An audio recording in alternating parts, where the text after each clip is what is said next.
Suella Braverman has become the first to lead the post-mortem. Yeah, well, she's right in there. Writing in the Telegraph newspaper today, she has said that the Conservatives deserved to lose, as she accused Rishi Sunak of pursuing an idiotic strategy, her words, which treated voters like mugs. Let's talk to a couple of political commentators for you this morning. Jack Rowlett and public affairs consultant Nathaniel Ogunniyi. Good to see you both this morning. Nathaniel, can we start with you? Because I'm intrigued by the Tories' approach, by Suella Braverman, of course, blaming everybody but herself. Well, of course, we have to remember that Suella was part of this government up until November last year, 2023, and she resigned after she said that homelessness was a lifestyle choice. I think that kind of comment is exactly what put people off the Conservative Party rather than attracting people. So we have to be aware of that. I think equally on the right, we have a number of other candidates, Priti Patel, Kemi Badenoch. They are probably more likely to be able to appeal to people outside of the Conservative Party than Suella, who I think a lot of people perceive rather as quite hard on the right. Yeah, I mean, Jack, before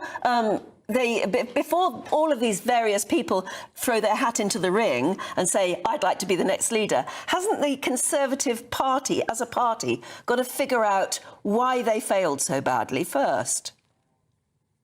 Yeah, well, I think that's right. And I think it would be good for the party to take an extended period of time to really have a post-mortem on why it lost the election.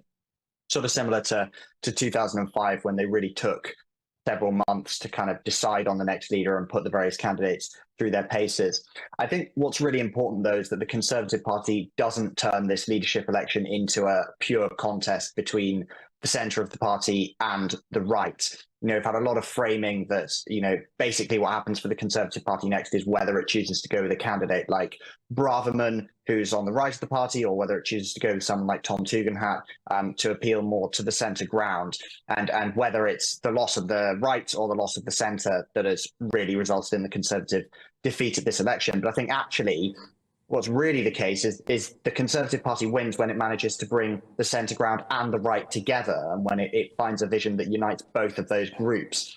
I think really why the Conservative Party have lost this election is because it's lost sight of aspirational voters. It hasn't built enough homes.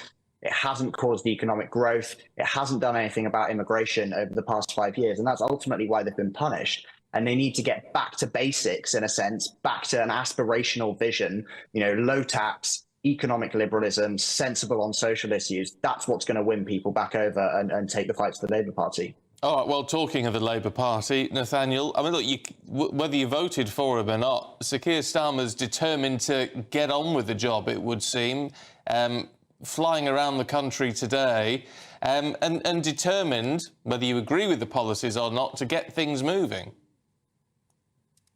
Yes, I suppose he sounds as though he wants to get things done. I think a desire to get things done and actually getting them done are two different things. I suppose, yes, he is making some of the right noises, but I think we should be looking at his record of delivery perhaps in a few months' time rather than this. But I think it's important to note that Keir Starmer, as Prime Minister, has inherited a growing economy. He's inherited the fastest growing economy in the G7.